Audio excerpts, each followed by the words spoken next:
Hi, and welcome to today's episode of Live Healthy Now.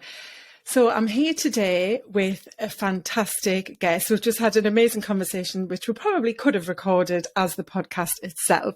So I'm really looking forward to introducing you to Meg, who is a positive psychologist, helping you to take charge of your happiness. And Meg uses a science-based approach to help you to learn how you are in control of your happiness and can create your happiness, because she advocates that when you are happy, then you will achieve the success that you're working so hard to, which absolutely aligns to what I'm all about at Live Now Coaching. So today we're going to dive into journaling for happiness, which Meg is just an absolute megastar at. And I love the topic of journaling. It's something I've tried myself, and I'm sure we'll tap into that as we go through our conversation today. So welcome to the podcast, Meg. Thank you so much. Thank you for having me. You're so welcome. And I want to get started by asking you what your most impactful habit for health is. So I think there's a few in terms of how we get there. And obviously journaling is number one, I think. But one of the things that I will advocate, and yourself, Nicola, too, is around this, working out what it means for you and working out what happiness means for you. And that's a lot of the work that we do at Happy By Me, is that we're not all the same. What we want from life isn't the same. The things that we want to do in the gym isn't the same. The things that bring us joy, it's not the same. So I think where I think my healthiest habit, the thing that I do the most and really support clients with and advocate for, is journaling. Because as much as the act could be the same, you're physically picking up a pen and paper, what comes out, how you approach it, what you do with it, it's all going to be different. And that's okay, because it's about finding what works for you and the style that works for you. And that's why I really, really love journaling as a happy habit, because sometimes I'll do it and it'll be, a list. Sometimes I'll do it and it'll be on an app. Sometimes I'll do it and it'll be on a note on my phone. It's very much about what's working for me and what's going on in my life, and not really overcomplicating that and where it is. So definitely, I think journaling for happiness is one of the core things that I have certainly seen so much impact in my life with. And I will always advocate people give it a go. It might stick, it might not, but it's something that I will always advocate for, just to develop that relationship with yourself. Yeah, brilliant. And we'll get into journaling and how to get started as we go through the episode. But I think what you say there about, it being down to the individual to choose what they need and what works for them is really the ethos of this podcast. It's about helping you to see what living healthy looks like and tap into what you need most, depending on where you are in your life and your journey right now, and just finding out new ways of building your health and well-being and working with something that's going to give you, I guess, the most return on your investment, like, the best value for the buck that you're investing. So just to kick off then with living healthy, like, what does that mean to you and how does that show up in your life? So for me, and my kind of whole story is, I had everything that looked great on the outside. I had the career, the financials, the nice house, the nice car, and you kind of buy into that, don't you, from a young age, that this is what you just should be doing with your life. You might go to uni, you might go to college, you work hard, you get return in that, in some sort of career. And it's this idea that we sort of all buy into without really knowing that we're buying into it, in terms of what we think we should do. And I was driving home from work one day and sat a set of traffic lights going, is this it? Is this actually what living is about, that I just do the same thing every day? And I'm not unhappy, I'm okay. And I was in a privileged position that I was healthy, I was okay. But was this living? Was this being alive? Was this getting everything I could out of life? And I sat at that set of traffic lights and had that moment where it was like, no, this there must be something missing. Yeah. And from that point forward, it was that, well, okay, so what could my life look like if I prioritise my health and happiness? And I think that's the thing in terms of what health or happiness means to me, is that day, after that set of traffic lights, I literally got a piece of paper and wrote the word happiness in the middle and tried to articulate what that means, because we can talk about happiness, we can talk about health, we can talk about well-being, but it does mean something different to everybody, you know. And I know you're such an advocate of this too, Nicola, in terms of working out what works for you. But I think the danger of not doing that is that we get caught up in someone else's narrative. We get caught up in what our partner wants. We get caught up in what society wants, or what that teacher said to you at school one day, or what your parents wanted for you, without ever stopping and having that moment of going, oh no, this is mine. And I get to define this. And actually, it's a joy to define this. And actually, only I'm going to do it too. So for me, in terms of what living a happy, healthy life looks like, it's living life intentionally in line with who you are. So actually choosing what happiness means to you, choosing what health means to you, knowing your core values, knowing what they mean to you, and planning intentionally your life around that. And sometimes, you know, you'll have days where you're completely on top of that, and sometimes you won't. But it's broadly having that intentional activity in line with who you are, not in line with who you think you should be. Yeah, that's so powerful, because you're right. What you talked about there, especially when you said about, you know, some people go to university. I look back and think, you know, I went to university, but did I really want to go to university? Did I know why I wanted to go, what I was going to get out of it? And yeah, a lot of people at that age haven't got the whole life plan laid out in front of them. But we do a lot because we just naturally fall into that next step because of how society is, or how we've been brought up and conditioned. And how often do we actually kind of slow the train down, so to speak, and go, where am I actually going on this train? And is it the destination that I want to get to? Yeah, and I think, exactly.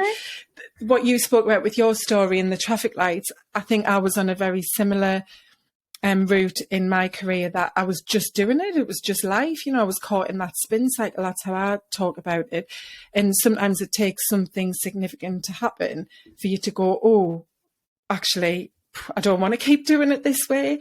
So yeah, I love what you're saying about the intentional living and just being aligned to your values, because we move at such a fast pace that it can easily pass us by, ever stopping and thinking what actually matters to us, who are we, and what do we want to get out of life.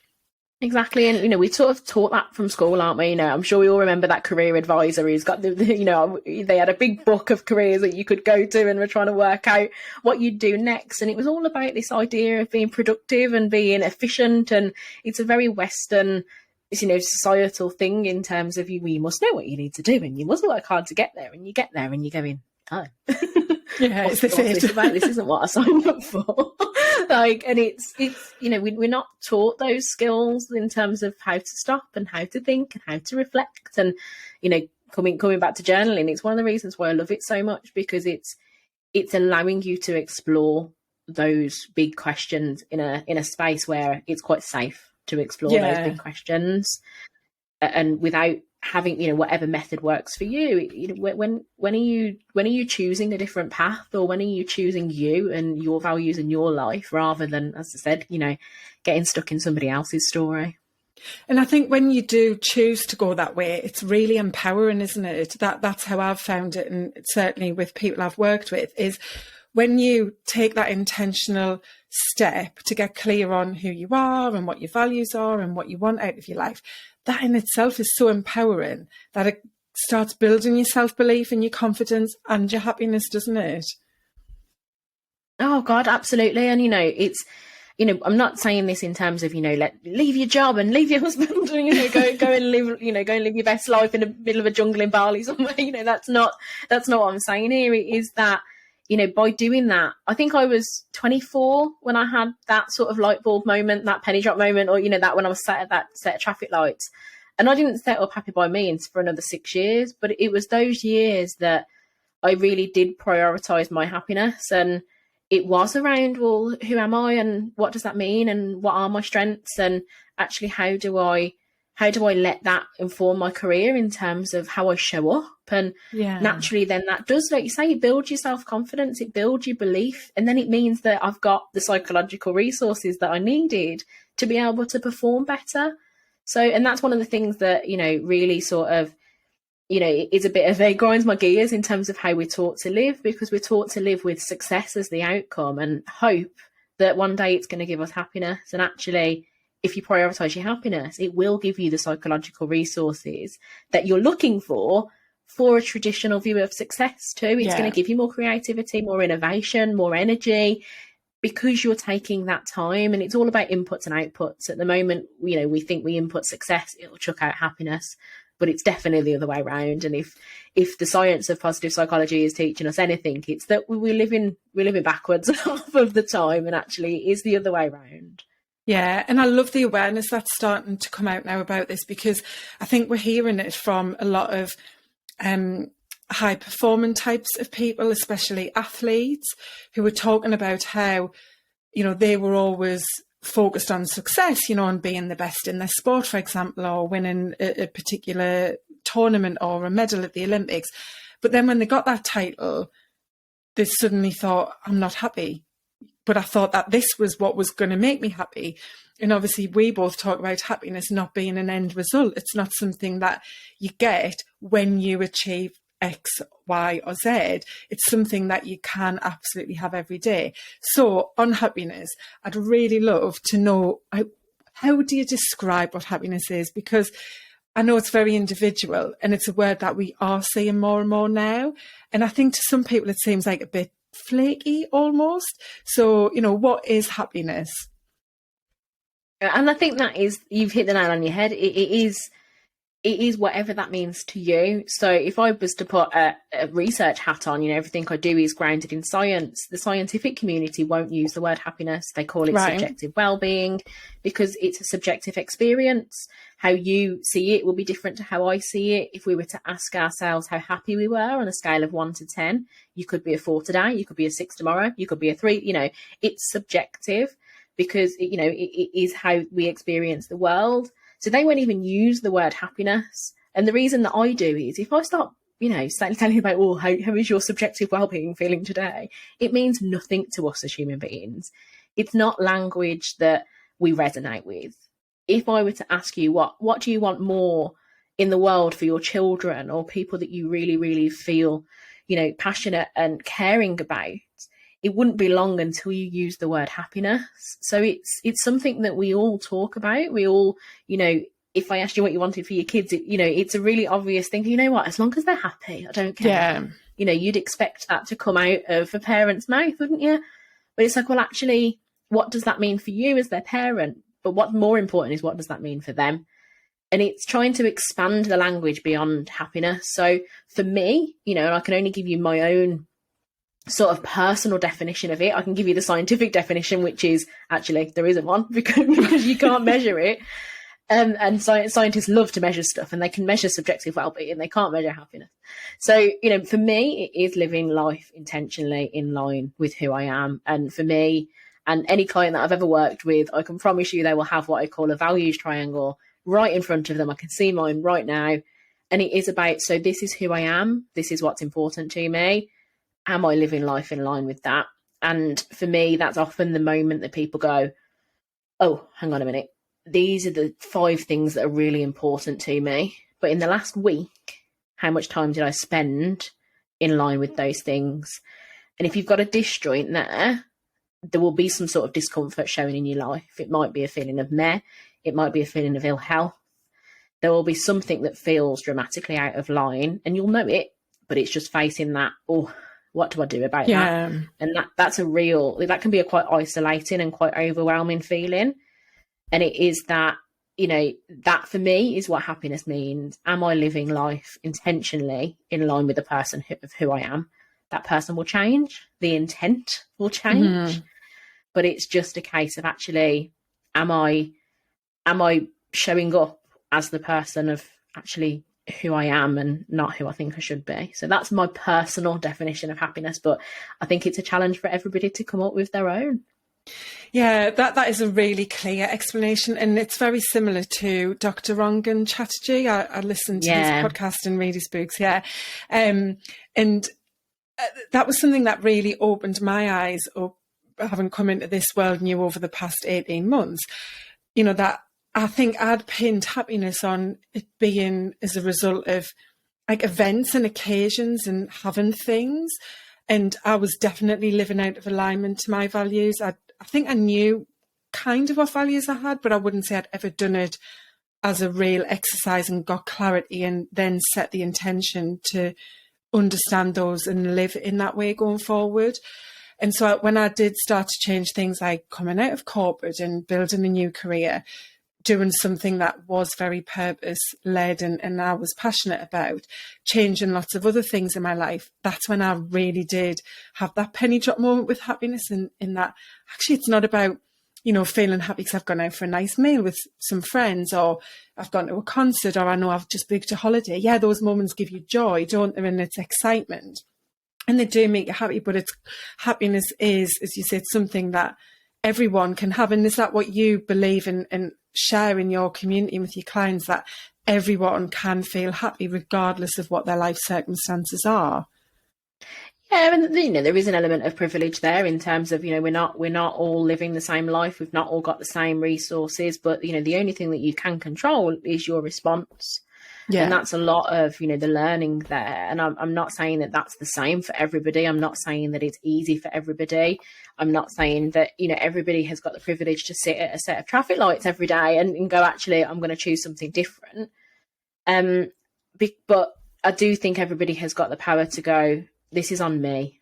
And there are certain things in my life that I can't control, but I can accept. And there are certain things in my life that I've got complete control over. And I think that, you know, a lot of the research of positive psychology is actually the life circumstances you have is a very, very, very small percentage of where your happiness comes from. And they reckon it's around 10%.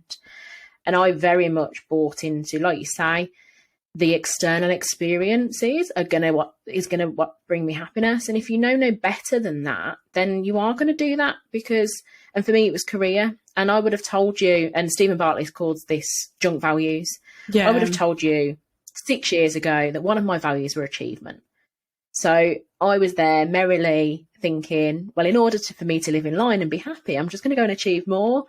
And, you know, I was setting myself big goals and I was doing big things. And I noticed that every time that I achieved something, I had a crash in how I felt. Because what was keeping me going was the goal. It was the attainment. It was the end point, not necessarily how I was getting there. So then when that was taken away from me because I'd achieved the goal, I had a massive, massive crash. But how my self-awareness was at the time was going, hang on a minute, but I love achievement. I love achievement. And it's really understanding, well, where's that coming from? Where's that need to achieve coming from? And is that something I want? Or is that something I've learned that I want from someone else? And that was a real, and again, this comes to this idea of personal growth and where that's coming from. Because, you know, yeah, it was about external circumstances. Can I go and get the master's degree? Oh, actually, I didn't feel that good after that one. Let's go and get another one. Let's go and do that again. And, you know, I was joining boards at 24 and a variety of other things that I was really striving for success because it was like, well, I like achievement, so I'm going to go and achieve things. And it was that external, yes, I've done it, but actually that doesn't change my life. That you know, it changes a bit of my life circumstance, or like you say, the gig with the friends or the nice big holiday. I just found myself that every time that I did that, the next thing had to be bigger and better because that was the only thing that I knew how to do. And actually that change in circumstance does actually equate to a very, very small slice of where we get our happiness from. And the bit we need to look at is our intentional activity. So it's not necessarily about the big goals or the things that may bring us joy, and positive emotion is a big part of it. But it's actually around, well, what kind of intent have we got? And that's where happier habits and the kind of things you definitely advocate for, Nicola, come into it, because they're the things that we can do every day that seem really simple.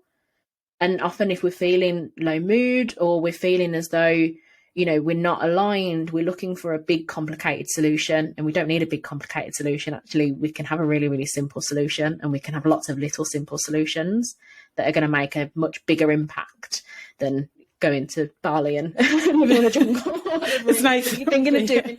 Yeah. Yeah, and you're right. The small, simple steps and simple tools, techniques that you build as habits have a ripple effect, don't they, you know, into how well you feel, which then feeds into your happiness because you are living in alignment to your values, the things that are important. So let's dig in at journaling a bit then, because I know like I said, I've tried it. I know how many people love to journal. It's grown massively. So I'm sure if you're listening, it's something you've heard of. Maybe you've tried it. But like I said, Meg is an absolute mega star at journaling, and it's a big part of Happy by Me and the work you do with your clients, isn't it? So come on, share the nitty gritty about journaling then and how amazing it is. So, I mean, I love it. And again, take it with a pinch of salt, because it is definitely something that works for me. It might not work for you, but I think the big thing with journaling is curiosity.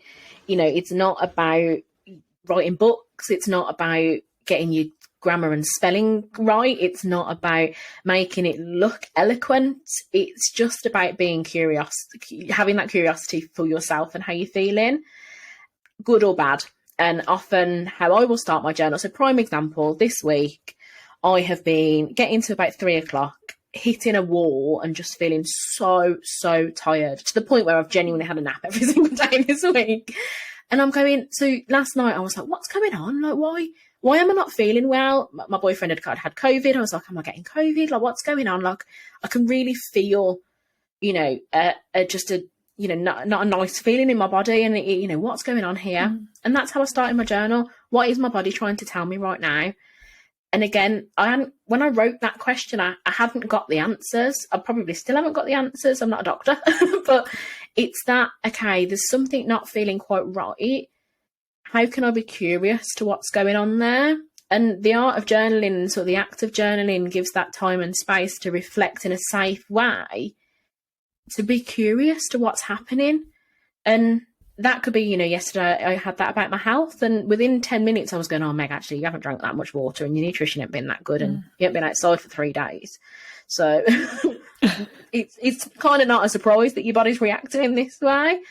And when you go from being in an emotional place in your brain, and that part of your brain, your limbic system, is ruling the roost in terms of how you're acting, the art of journaling can just allow you to come out of that emotional place and into that logical place.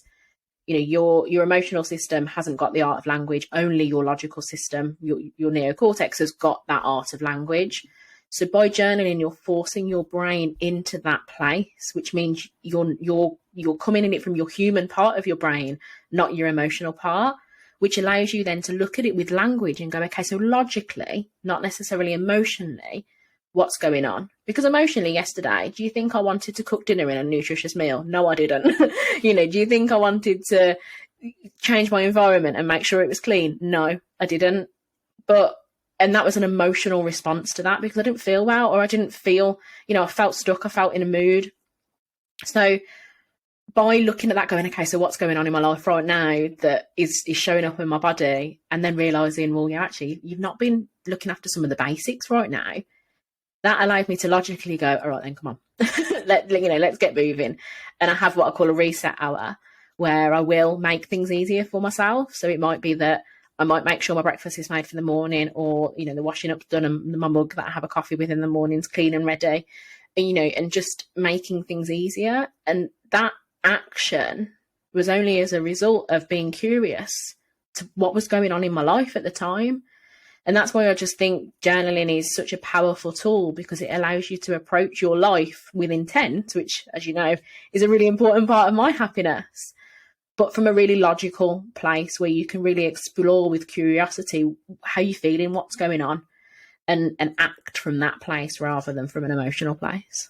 Yeah. And so with journaling, is there a right or wrong way to do it? Absolutely not. No, there isn't. And it literally, I have journaled on, a Costa napkin. I've journaled in a beautiful, fancy, gorgeous book that I've done it twice and then forgot. I forgot that I bought it. I use an app quite a lot. There is no right or wrong way. And I think with any kind of healthy habit, the more that you put rules in, the more that it won't become enjoyable, because you're coming from a place of, I have to do this, rather than I choose to do this. So with journaling, absolutely, there's no right or wrong way. You can use prompts. There's the variety of different methods that you can use. There, in terms of how, some people want that beautiful journal and want it to make it look beautiful.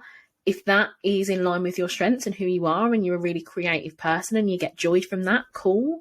But that expectation can often put, an unrealistic expectation on, which will put people off. There is no right or wrong way. All that matters is that you're taking the time to sit with where you are and where you want to be, and allowing that to be articulated from that logical place in your brain. Yeah. And then that makes it so accessible for anyone, doesn't it? Because I think if you're completely new to journaling, it can be a little bit daunting, can't it? In that, well, what do I write? What I've got an empty page here in front of me. What do I write? And obviously, many of us don't pick up a pen very often anymore either. And the traditional view of journaling is that you use a pen and a notebook. Then, puts you off. You think, well, I don't know what to write. And many of us, I think you touched on it there when you talked about the emotional part of our brain and how we're thinking and feeling. We're not used to putting those feelings into language, are we? And we're not used to conveying anything about us really in that way. So it can be quite challenging and a bit scary to think, well, what have I got to do here? What am I supposed to be writing down? And I think, I know you've got a guide that I'd love you to share and mention, but I think for some people when they start out, a good thing to do is just about that intention setting, isn't it? Even if you just start on a month to say, what is my intention for today? And maybe share a little bit about that and intention, because that word and language and the way we're talking about it quite freely might be something that someone isn't very familiar with. Yeah, absolutely. And I think that kind of living with intent. And again, we can change the language around that so it suits you. So another example of this morning, I woke up a little bit earlier than I usually do. I don't really like mornings. Turned to the journal, and the prompt that I used was, what's going to make today amazing? So, and that is an art of, an act of living with intent, but it's taking that word out of it. Yeah. So, if it resonates more with you, actually, what's going to make today amazing? What's going to make this week amazing? What am I going to do this month that's going to make it incredible? It's about setting an intent, but, not necessarily, we don't need to use that language. We can just, what's going to make me happier? What's going to make this more joyful? What's going to make, we can change that language in a way that ultimately what we're trying to do is to live a happier, healthier life. So, if it is an art of, or an act of intent of what am I going to do today? What am I going to do this week? We can start that in however you want, as long as you're choosing it and really going, actually, what I'd really like out of this week or this day is X, Y, Z. And that's a really, really good way to start. If you feel, actually, I feel all right, but, I would really like a boost, great way to start. What's going to make today amazing? Start there. Yeah. Yeah. And do you think you get the most benefit from it when you are doing it daily? No, not necessarily. No. And I think sometimes if you try and force yourself to do a habit in a particular time frame, so some people will go, I'm going to set a morning routine and I'm going to do this and I'm going to do this and I'm going to do 15 minutes journaling and it's going to be at this time between 7:15 and 7:30. You put in so many rules in place there that the second that you don't, you then feel guilt, you then feel shame, and they're not things that we want to be feeling because of our own actions. So, I don't journal daily. I turn to my journal 3-4 times a week. I am guilty of turning to it when something feels uncomfortable, more so than when something feels positive. So I will definitely, if there's a discomfort, if there's I don't feel great, if there's something going on either in my body, and that is, if I feel, a twinge in my back, I'll do it, because I'm very, very, I'm a big advocate of, what is your body trying to tell you? Everything's connected. So I will turn to it if there's something feeling off, if there's a fear, if something isn't going well, I will always turn to it and go, right, okay, what's going on here? I do that more so than the positive stuff. So like this morning, what's going to make today amazing? I'll do that at least once a week in terms of what am I doing this week and what's going to make it an incredible week. What goals am I setting for myself? What's going to get in my way? Those kind of things.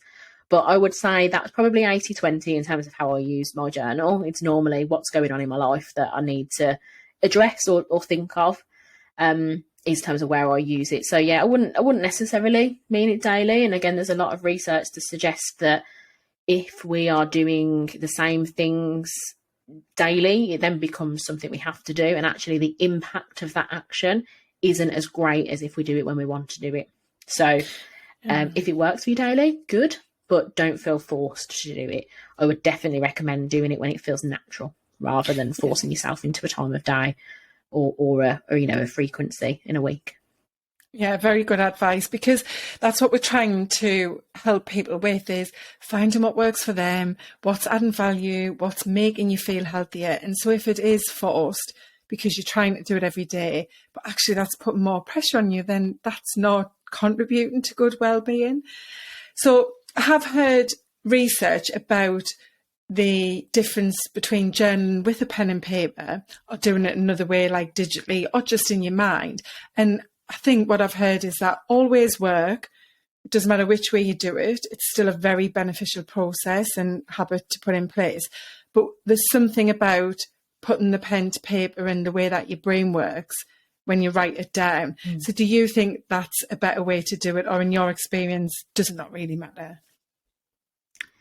In my experience, it doesn't matter. It really doesn't matter. I think there is something to be said about environment to do it, and whether a pen and paper is forcing you into a different environment. So if you're doing it on your phone, for example, you can do that in environments that aren't giving you time and space, that, you've got distractions on your phone, you've got notifications coming through. So that time and space in that environment isn't dedicated to you and journaling. Whereas a pen and paper, if you can put your phone away, you can create that environment. I think there is something there around pen and paper is more suited to just a journaling environment with no distractions. But again, it's all about intent. How do you want it to feel? How do you want it to show up? I more recently dedicated a little space into my bedroom of my dressing table where I do it, and I've got a nice candle, and it's a really nice experience. But for me, I've done both. I go through phases. It depends on, how I feel. And again, I personally don't think there's much in terms of benefit. What I do like about using an app, I use the app one day, is it's a lot easier to reflect, because it will go, how like Facebook will go, oh, you've got a memory, and it will tell you something that happened 2 years ago. It will do that. So it will pump up something from 3 years ago, and you'll read where you were mentally, 3 years ago. And that can be a really, really lovely, I wasn't expecting that to pop up today, and I've read it, and wow, look how different my life is, or actually look how much growth I've done in that time frame. So that is one benefit of using an app. It does make reflective practice a lot easier. Yeah. And so I think there's options there, isn't there? If you're listening thinking, I haven't done this and I'm not sure I want to sit and write, then I know, for me, I do a lot in my head, and I do a lot verbally as well with my partner, where we'll chat about on a morning, like our intentions for the day, what we're grateful for, things like that. I do like to write, but because I very rarely write, I find that I get a very sore hand quickly. Yeah. It's amazing how untrained I am at now holding a pen. And I've tried digital ways as well. Last year, for quite some time, I used a website called 750 Words, which is about focusing your mind on a morning to get things out, to put them down and to empty your mind. And it was a bit of a target, and I did it daily for quite some time. But then I did get to the point where I felt like I'd tested it and tried it, and I liked the writing, but there was also that bit of pressure of hitting the 750 word count, and it was just a blank bit of screen, for you to type on. Yeah. So there was no guide there. And I do find that having a prompt is something that helps me. I like those questions. So I know I've had a look at your free journal support tools. Yeah, share us a little bit about that, because I think that's a great way to help people get started when you are struggling, but think maybe this could be of benefit towards my health and well-being. Yeah, and what it's designed to do is I find a lot of people go, oh, I've heard of it, I don't really know how it's going to help me. And again, it's this idea that if we really, our feelings are complicated, they feel complicated. And somebody like me going, oh, have you tried journaling? You're going, hang on a minute, Meg, like, I feel like crap. Like, are you going to tell me writing down how I feel is going to help? Like, and there's that belief that it's like, well, why on earth would that help me? Because we're looking for a complicated solution to complex feelings. And that's one of the barriers that we have to start new things, to try new things, and to be curious, because, it's that belief of, hang on a minute, no, this is much more complicated than that. And it doesn't have to be, depending on what's going on. So the reason that I created the tool, so it's a 30-minute training video with 31 prompts in. So it's got a free PDF that you can download. You can either download that with just the prompts if you're using your own sort of notebook, or you can download that as a printable if you want to use it. We can also send you sort of a really beautiful sort of hard copy of that for a small cost as well. So if you are thinking, oh, actually, I do wonder whether this is something for me, and it's like, where on earth do I start? That's the reason that I've put this together, because you can get that sort of blank page anxiety, right? You can look at it and go, okay, so I'm sat with my pen and paper or my Costa napkin or whatever it is, going, well, what do I do now? And that can be overwhelming and can instantly put you off, and you go, well, what's the point? Or, you know, we can do things like, okay, I'm going to go to Paper Chase and get myself something really pretty and a nice pen to start with, because that's got to be the most important thing we do. And again, it's this procrastination of just starting. And what I wanted people to be able to have was, when we feel ourselves thinking, oh, I might try it, but we're procrastinating with either the anxiety of a blank page or, oh, I don't actually know where to start, is you've got that starting point. You've got that place where you can go, right, let's start. I can watch this video, I can download these, and I can have a go. And it is just the art of having a go. There's no right or wrong way. It's just, does this exercise fit with you? Is it going to help? And I've had people, one of my best friends, you know, I've tried it, I don't like it, I'm not interested in trying again. And so I was talking to her about it the other day, and we were talking about some limiting beliefs. I was like, have you journaled on it? And she was like, oh no, I don't like it. And I was like, try again, because you've got something here that you're telling me that you don't understand. You can see it, you can feel it, but you know, there's some digging to be doing. Go and dig with a journal and see how you feel. And she did it, and she was like, oh my God, that felt amazing. So it's just a case of, sometimes it will work, sometimes it won't, and we can overcomplicate what we're doing. One of the great ways to start is lists. So if, you know, one of my sort of best examples of how a journal helped me when I reflect on journals is, I was seeing someone for about 3 months and something just didn't feel right with the relationship. So I wrote a list of, you know, what is it that I would want from a relationship in my ideal dream world? How would I want to feel in a really safe, secure, enjoyable relationship? Wrote that list, saw it from a logical perspective, going, I don't get any of that from this, which made that decision to move on just so much easier. So, you know, there's a variety of things that the art of journaling, the acts of journaling can do that we think, you know, it's not about essay, a list will do. If it's, you know, if it is a quick question, or actually, I don't know the answer to this, and that's fine. You know, you can just scribble it down, or think about this later, or actually, I want to read this book, or whatever it might be. Again, it's all journaling. It's all really helpful. Yeah, that's so good. And it makes it really easy as well, that there isn't a structure to it, that it's whatever you want it to be. It's just about getting out what you're feeling and thinking, isn't it? And that has a very valuable part to play in helping to make you live a healthier life.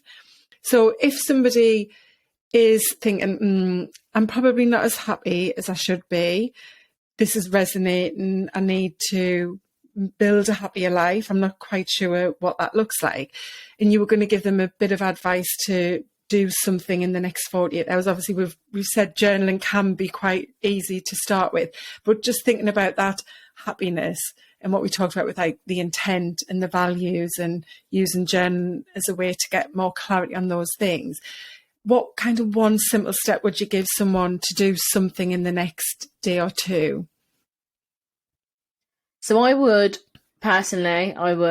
pick up a pen and paper and do what I did when I had that traffic light moment. Write the word happiness or health, well-being, you know, those kind of words in the middle of a piece of paper, and do a brainstorm on what that means to you.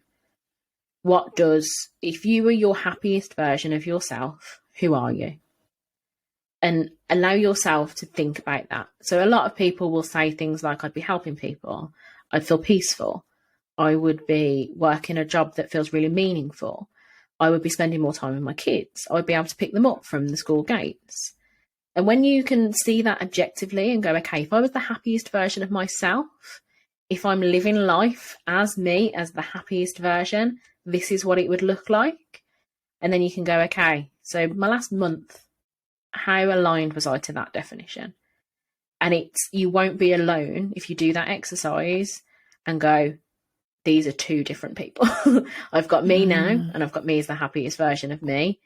And these are two different people. And you won't be alone, with that feeling. And the reason, why I do what I do, why Nicola does what she does, is because, there is another way to live. And that version of you that you can journal about, that you can see in that picture. And if pictures, if words don't work for you, do it in pictures. Put a stick person in the middle and draw things that mean happiness to you. And just do that, lift the mirror up to how you're actually living. Is it in line with how you can articulate happiness? Because often we don't. And if we don't keep that check in, and it will change. What happiness means to you will change. How you're living will change. It's an idea of consistently checking in with ourselves, because that is ultimately, what else is the point? Why are we here? And it's that being able to look at that and go, actually, is this the moment that I'm going to choose to go for that? And that feeling can be overwhelming. And that's why people like myself and Nicola, are here to help you through that process.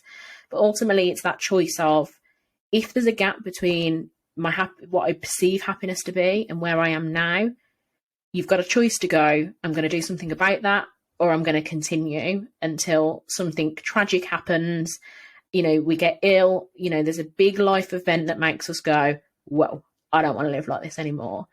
And if I can, if anyone's listening thinking, oh, I think there might be a gap there, please don't wait to that big life event. We can do something now whilst it's a niggle. Let's not wait for, some sort of tragedy before we do something about that.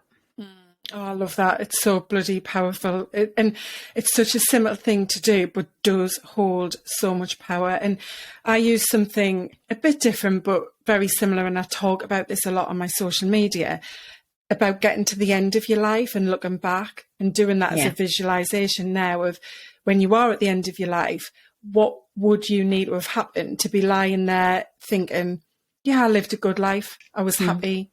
I achieved what I wanted. I felt like life was what I wanted it to be at this point at the end. And that was triggered by a book I read a couple of years ago, The Top 5 Regrets of the Dying. And I think that's what you're touching on is, when there's that gap, don't leave it too late to close that gap, because we're on that runaway train so often because, like we said, our upbringing, society, culture, expectations, conformity, everything that is around us, creating that noise about how we should be and how we should feel.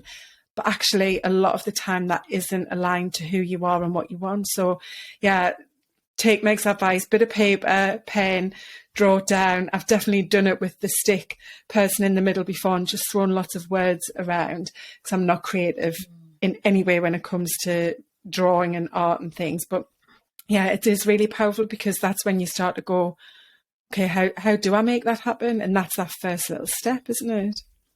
Yeah. Brilliant. And it can be, you get there and you go, oh, I'm so far away from that, and shut down, because it's like, well, what's the point? And that in itself, that's a limiting belief. And if you feel like that, take it to your journal. There's a prime example of something we can be curious about, because this isn't about judgment. It's not about, making us feel anything other than, that we can do that.